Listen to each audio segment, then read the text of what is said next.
국선도가 뭐 9,700년 전이다 이렇게 하면은 말도 아닌 소리를 하지 마라 이렇게 이야기를 많이 하는데, 진짜 오래된 수련법이다고 하는 게 이제 이런 도화가 그 증거가 되는 거죠. 왜냐면은 9,000년 전에는 문자가 없었잖아요. 문자가 없었던 그 시대부터 어떤 식으로 내려가느냐, 이 도화를 제자한테 알려줘서 그 제자가 그 도화를 외우게 해서 내려온 거예요. 이 외우게 해서 내려온다는 게 어디 보면은 뭐 중간중간 헷갈릴 수가 있으니까 중간에 뭐 소실되거나 덧붙이거나 이런 게 많을 것 같지만은, 오히려 문자로 전해지는 것보다는, 문자로 전해지는 게 요즘 인쇄기술에 이런 것들이 아니니까 그 글자를 보고 또 뺏기고 이렇게 가거든. 그 뺏기는 과정에서 추가되고 빠지고 변형되고 이런 것들이 굉장히 많아요. 불교도 마찬가지잖아요. 초기 경전, 성경도 마찬가지고, 초기 어떤 성경이나 이런 것들이 그 중간에 몇백 년 뒤에 세대를 거치면서 많이 바뀌죠. 근데 이게 이제 외우게 하는 것들은 의외로 변형이 많이 안 일어나. 이런 것들도 어떻게 보면 역사학자들이 하는 이야기. 도하로 전해진다는 것 자체가 국선도가 오래된 전통의 수련법이라는 것을 하나의 증거가 된다. 그래서 우리가 삶의 길에 도하를 계속 하는 거고, 요가도 마찬가지예요. 그 요가에도 문자 이전부터 내려오는, 뭐 문자라고 하는 건 뭐 얼마 안 되잖아요, 그죠? 뭐 한 2000년 됐겠나? 물론 뭐 그 녹도 문자라든지 그 고대 문자들의 어떤 이런 것들도 있지만은, 그런 어쨌든 그 문자가 없었던 시대에는 똑같이 그 이런 그 어떤 도하나 오하나 이런 것들을 내려는 거예요. 그러니까 인도에서는 뭐예요? 두 가지죠, 그죠? 하나는 마하바라타라는 그 이야기가 있고, 하나는 라마야나라는 게 있어요. 우리가 알고 있는 바가바드기타는 어디 나오냐? 마하바라타라는 경전 안에 나오는 이야기야. 그 무대가 델리, 지금으로 치면 델리하고 그 히말라야 그 사이, 그 약간 인도의 서북쪽의 어떤 그런 그 평원에서 펼쳐지는 그 쿠시타라 들판에서 펼쳐지는 이야기, 그 무대거든. 그게 마하바라타 무대예요. 그러면 라마야나라는 건 뭐냐? 마하바라타나 라마야나나 두 가지 대표적인 경계인데, 라마야나는 라마의 이야기라는 거죠. 라마의 이야기 안에 니시케시에 있는 람과 락슈만이 나와요. 람줄라, 락슈만줄라가 주인공이 라마야나의 전설의 주인공이 람이에요. 그 라마의 동생이 남동생이 뭐냐? 락슈만이라. 그래서 니시케시에 가면은 람줄라와 락슈만줄라 그 형제 이름을 쌓은 두 다리가 있는 거예요. 그게 라마야나 전설에 나오는 거지. 라마야나의 무대가 어디냐 하는 것들은, 아까는 뭐 마하바라타 같은 경우에는 델리 그쪽이라고 되어 있는데, 라마야나는 그 무대가 아직 제대로 찾아진 게 없다고 이렇게 왔는데, 최근에 이제 그 무대라고 발굴이 되고 있는 데가 앞전에 우리가 갔던 김원하 선생님과 아시람에 있는 그쪽 지역이에요. 자, 그래서 그런 거 마찬가지로 국선도도 도하를 위해서부터 내려오는 이 도하 안에 수련법이 녹아 있다는 거지. 그래서 우리가 도하를 공부해야 되는 일이에요. 그러면 그 앞에 중기단법 기초로 할 때는 청기도인 이야기, 그 앞에 또 어느 정도 단계 올랐을 때는 원기단법 할 때는, 원기단법 할 때 뭐죠? 앞에 김풍기도인, 그죠? 이야기. 그 다음에 이제 진기단법에 들어가면서 그학퇴자 이야기가 나오는 거예요. 그래서 진기 삼합조리 그 이상의 그 최고의 그 6단계, 7단계, 8단계, 4단계, 5단계, 6단계, 진기 삼합조리 7단계, 8단계, 9단계, 삼청, 무진, 진공, 이까지의 그 6단계의 수련법이 그학퇴자 이야기에 녹아있어. 이게. 그래서 이 도하를 통해서, 그러면 어떻게 돼? 9,000년 전에서 또는 뭐 5,000년, 6,000년 전에 그것들이 내려오면서 계속 말로 어떤 체험으로서, 가르쳐는 줬지만은, 그러나 예전에 몇천 년 전에 그 스승들이 어떤 표본으로 삼아는 거는 이런 도화를 통해서 도화 안에 그 수련법에 그걸 넣어놓은 거예요. 이게 더 이해를 해주는데 더 좋아. 왜 그렇겠어요? 그냥 가르치는 것보다 이 도화가 이 안에 있는 스토리가 들어가 있어요. 그죠? 아, 과학태자가 이런 수련을 했구나, 이거 하고, 야, 이대로 수련해, 이거 하고는 그 사람의 그 본보기가 되거든. 이해가 더 빨라져요. 그 마음을 움직이는 거야. 그래서 이 도화 안에 있는 거예요. 이게 그래서 깊이 생각하면은 굉장히 큰 의미가 있는 거예요. 그래서 343페이지 과학태자 좀 짧게 앞에 시간이 많이 흘렀으니까 간단하게 할게요. 자, 과학태자. 지금부터 여러 천년 시대에 굉장히 그 몇천 년 전에 우리 선인들은 아주 훌륭한 문화를 이루고 넓고 광활한 옥토에서 여러 갈래로 널리 퍼져 살았다. 이런 것들도 환단국에 보면은 그런 내용들하고 그 유사한 부분들이 나와요. 모든 것이 유효하니 모두가 마음에는 사욕이 없고 인정으로 대하고 마음은 선하고 어질고 유순한 가운데 굳세고 강하며 곳곳마다 미풍양속이 아름답게 수를 도와 흐르고 모든 흐린 것은 버리고 밝음을 즐겨 밝음을 닦고 기후와 풍토에 맞추고 지혜롭게 살고 있으니 그것은 하늘의 뜻일 것이며 또 사람의 뜻과 잘 조화된 시대일 것이다. 이게 이제 일반 백성들도 그런 밝은 마음으로 수행을 하고 사욕이라니 그런 거 없이 아주 잘 되었을 때라 평화로운 시대를. 그런데 문제가 생기는 거죠, 그죠? 이 뒤에 뒷장 넘기면은 하늘의 시샘인가 아니면은 자연의 변화인가 어느 때부터인가 서서히 예풍습이 사라지기 시작하면서 장래를 양극계에 짊어질 청소년이 박받는 선도를 멀리하고 산의 진미와 주지 육림에 빠져들어가 이곳저곳에서 조용하던 나라에 방들이 붙기 시작했다는 거지. 그 방이 옛날에 붙이는 거 있잖아요, 그죠? 그런 것들이 붙기 시작하는데 어떤 방이냐? 고성방가를 하지 마라. 요즘하고 똑같아, 그죠? 남에게 해가 되는 일을 하지 마라. 그래서 다시 예풍습을 따라 박받는 선도를 부활해서 닦아라 하는 방이 나붙기 시작하는가 하면은 그런 때에 하늘마저 버림인가 강한 문문과 홍수가 몇 해를 계속하니 산에는 산적 떼들이 생기고 먼 나라에서 그 틈을 이용해서 군마를 준비하고 더 약해지기만 기다렸다가 이디시에 쳐들어오니 세상에 기쁨이 있으면 반드시 슬픔이 따르기 마련인가 아니면은 하늘이 시련을 겪게 하십니까? 그 티없이 맑고 곱던 아름다운 마음씨와 박받는 선도를 대대로 이어가 닦아서 구시에 강한 무한 노력을 지닌 백성으로 한박산 가운데 구만리 강토에 늙고 옥토에서 누구도 넘보지 못하던 그 군자국이 박받는 법을 멀리하니까 구만리 강토가 말발굽 소리가 들린다. 이게 웬 말인가? 이렇게 된다는 거예요. 여기 보면은 환단국에도 보면은 남북이 9만리다 폭은 3만리다 이렇게 돼 있어요. 이 9만리 강토에 나오죠, 그죠? 9만리라는 게 현재의 우리나라가 무궁화 삼천리라잖아요. 그럼 거의 30배라 30배의 강토라 하면은 우리 지금 영토보다 거의 중국의 본토가 거의 다 들어간다. 이게 도하에 나오는 이야기나 환단고기에 나오는 이야기나 거의 비슷해요. 일치되는 게 있다.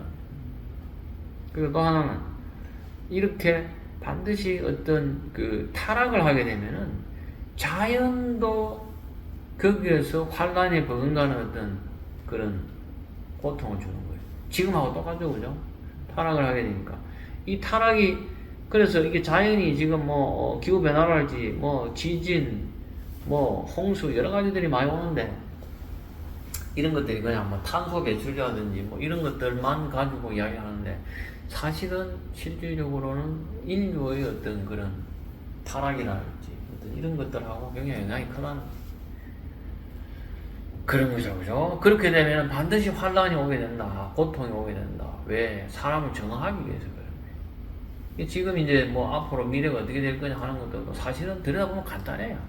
인류가 계속 이렇게 타락과 어떤 그 물질의 어떤 이런 쪽으로 가게 되면은 그 어떤 뭐 지구 멸망이랄지 그런 환란 이런 것들이 오는 거는 당연한 거예요.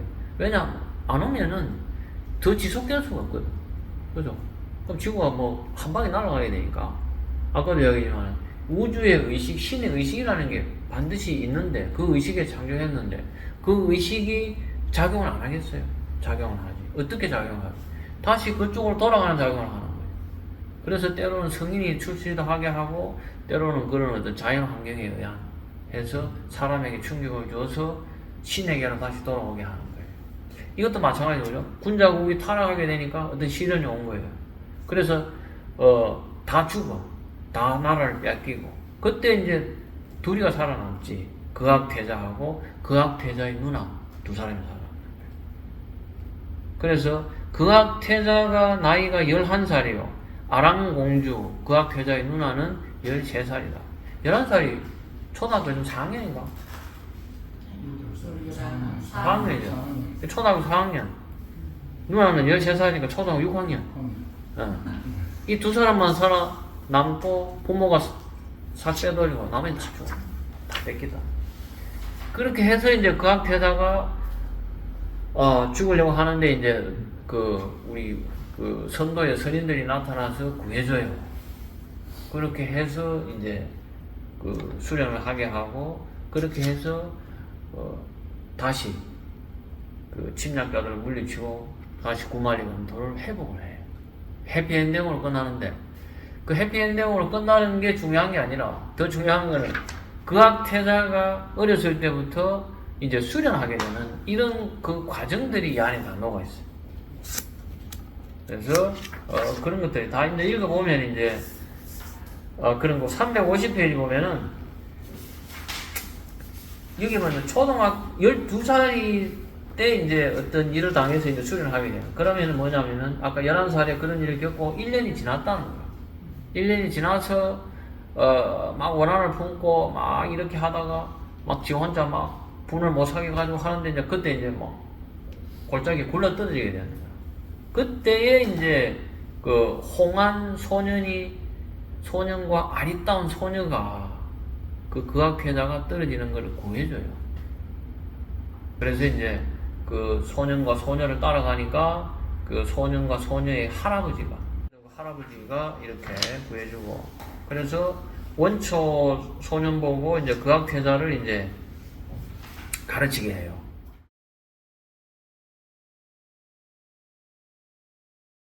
하루는 노인의 부름을 받고 그악태자가 노인 앞에 나가니까 노인이 하는 말씀이 본래 발금을 받는 돈은 오랜 세월을 꾸준히 닦으면은 누구나 다 되는 것이다.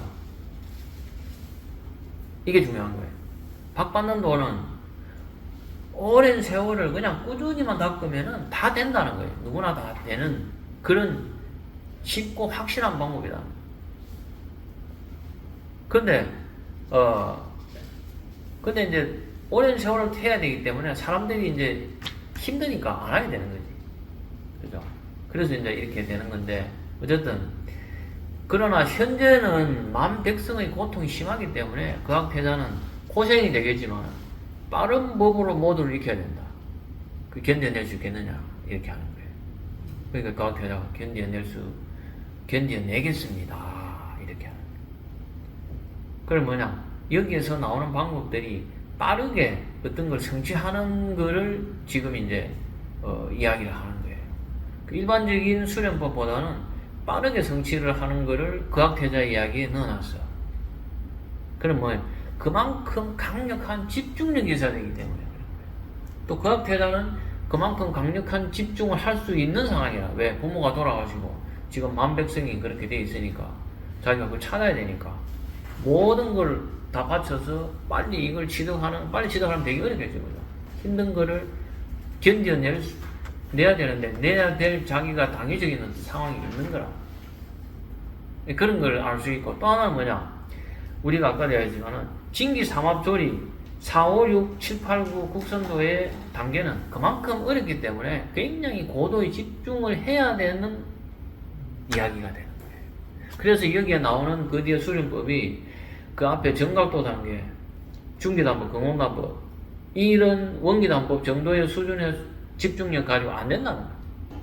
고도의 집중력과 그런 것들, 힘들기 때문에. 그래서 이제 그런 상황을 거학태자가 만들어 놓고 거학태자의 수련기를 그 뒤에 쓰는 거예요. 그죠? 그래서 본래 박받는 법에는 순서가 있지만은 그 순서를 단축시켜서 할 때는 여간한 노력과 인내가 없으면 능히 감당하기 어렵다. 더군다나 그냥 해도 어렵지만은 단축해서 더군다나 하기 때문에 웬만한 의지라든지 그런 게 없으면 안 된다는 거야. 그래서 강조하는 건 뭐예요? 강력한 집중력과 의지가 있어야 된다는 거야. 그게 진기 이상을 수련할 때는 그렇게 해야 된다는 거예요. 자, 그래서 321페이지 보면은 그 모래산을 오르게 해요. 이 해발이 한 2000m가 되는 거네, 높이가. 여기에서 이야기하는 것들을 종합해 보면은 한 해발 2000m 되는 산인데 그게 모래로 된 산이라. 그렇다고 뭐 모래로 다 됐겠어요, 그죠?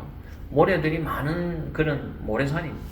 그런 것들을 올라오면은 그냥 미끄러지니까 그런 것들을 맨발로 그것도 오른 거잖아요, 그죠? 그렇다면 발끝에 모든 것들을 집중해야 돼요.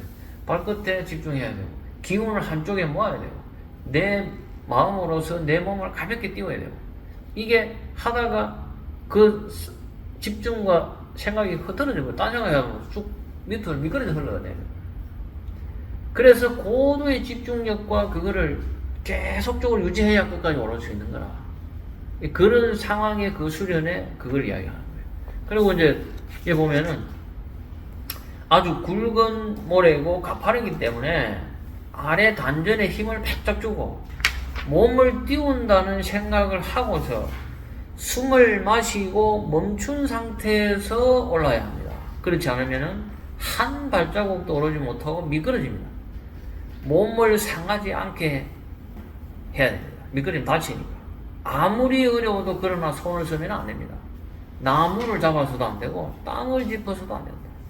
이렇게 하라는 거예요. 나무나 이런 거 짚지 말고, 그죠? 이 상태에서. 그러면 어떻게 돼요? 얼마나 어렵겠어. 미끄러지면 또 다치니까. 근데 또 다치면 안 된다고 하면 아무것도 잡지 말고 하라. 근데 방법은 있지. 숨을 마시고 멈추고 올라가라. 이게 방법이에요. 이런 것들 등산할 때, 가파른 산을 올 때 써먹으면 아주 유용해요. 자, 그러면서 이제 또 뭐냐 하면은, 또 어떤 이야기는 363페이지 보면은, 잠은 박받는 법을 하면서 주무십시오. 이렇게 돼요. 잘 때도 몸을 골고루 움직여주고, 고요한 가운데 숨을 고르기 시작해서 하늘의 기운을 아래 단전에 모으고, 그렇게 잘하는 거예요. 깨어서도 수련하고, 자면서도 수련하래요. 그런 이야기. 또 이제 쭉 읽으면 다 이해가 되는 거고 이런 것들을 그래서 내가 이제 얘 보면은 원초 소년과 원소 소녀가 하는 이야기들 이런 거 있잖아. 아침을 드셨사온지요 참 공주가 이야기하는 거 참으로 고맙습니다 이렇게 하고 소녀가 이렇게 이야기했다고 나오잖아요, 그죠? 이런 거를 그 청운도인이 청산선사님한테 내가 가르쳐 준 그 모습이 떠올라 재밌더라. 소녀 흉내를 내야 되는 거 아니야. 참으로 고맙습니다. 이렇게. 원소 소녀가 이야기했다. 참으로 고맙습니다. 이렇게 했겠어. 청운도인도 이 소녀의 목소리를 흉내를 나면서 이야기했을 거잖아요. 그죠? 그래야 청소년이 잘 알아듣지. 그 모양이, 그 모습의 그 장면을 생각하면은 참 짠하기도 하고, 재밌기도 하고 그래요. 그럼 청운도인한테 가르치면 무운도인도 그랬을 거예요. 이 도화를 이야기해 줄 때. 그죠? 그 생각하면 재밌지. 그래서 보면은 313페이지 모래산의 높이는 오리가 채 못된다 이렇게 나와요. 오리다 그러면은 키로수로 하면은 0.393km 메타라는 거지. 그죠? 그러면 이거를 하면은 해발 1965m가 돼요. 내가 계산해봤다. 심리가 4kg, 오리가 2kg. 오리가 2kg. 0.39 그러니까 1, 2는 0.393km거든. 그렇죠. 그러니까 5 곱하기 0.393km를 하면은 1965m가 나와. 네, 대략 2kg. 대략 2km 되네. 그러니까 해발 2000m라 하면은 엄청나게 높은 거예요. 모래산 해발 2000m를 오르는 거라. 그것도 나무 이런 거 잡지도 않고. 그러면 얼마나 그 집중과 수련을 밤낮 해가지고 해야 되겠어요. 그죠? 그래가지고 이제 겨우 이제 다 됐다 싶어가지고, 아, 이제 다 됐구나. 이래가지고 이제 막, 아, 역시 내가 대단해. 이제 죽었어. 이러고 있는데, 뭐야. 바위를 딱 주면서, 그게 끝이 아니다. 그것도 엄청나게 무거운 바위를 주면서, 이 바위를 들고 이제 또 2000m 올라가라는 거라. 여기서부터는 상상이 안 되지. 그죠? 2000m 오르는 것도 잘하면 집중하면 나도 될 수도 있겠다. 이런 생각을 하는데, 그러다가 이제 무거운 바위까지 들고 2000m 해발 2000m 올라가야 된다 하니까, 이때부터는 이제 상상이 안 되는 거지. 그걸 2년 동안 해서 이렇게 또 들고도 올라갈 수 있게 그렇게 해요. 나중에는 또 어떻게 되냐? 얼음이 없지 또. 이제 그런 수련법들이 나오는데, 이걸 뭐 우리가 현실에서 할 수 있는 수련들은 아니고. 그래서 385페이지 보면은 18세 되던 해, 그러니까 이제 그 8년이 피난 온 지 8년, 국선도를 시작한 지가 6년 만에 그 이제 모든 걸 다 깨지네. 그러니까 어마어마하게 빠른 거지. 극악스럽다 하는 게 우리말에 어떤 유래가 된 것도 이 극악대사에서 유래가 됐다는 거지. 극악스럽다 하는 게 아주 재밌는 우리 전통말이잖아요. 그죠? 근데 이제 극악대사가 어려서부터 무엇이나 극악스럽게 해내고 마는 승리여서 극악대사가 됐다. 그 다음에 이제 또 중요한 거는, 그래서 극악대사가 이제 그 출중한 무예를 닦고 그 흩어진 그 군자국의 어떤 백성들을 모아서 이제 회복을 해 가는데, 여기에 나와 있는 어떤 성들이 전부 다 보면은 현재도 나와 있는 지명들이 있어요. 그게 중국의 거의 대륙의 거의 뭐 곳곳에 돼 있고, 그 다음에 물론 현재하고 다른 이름들도 많이 있어. 현재 유지되는 이름들도 있지만. 근데 또 하나는 뭐냐? 극악대사가 사람을 안 죽여요. 거의 인명살상을 안 해. 자기 부모가 돌아가셨지만은, 그러나 끝까지 가능하면은 죽이지 않고 바치게 하고, 바치게 정도를 하는데, 어쨌든 간복해서 스스로 이제 무릎을 꿇게 하고, 그러고 이제 같이 합류를 시켜요.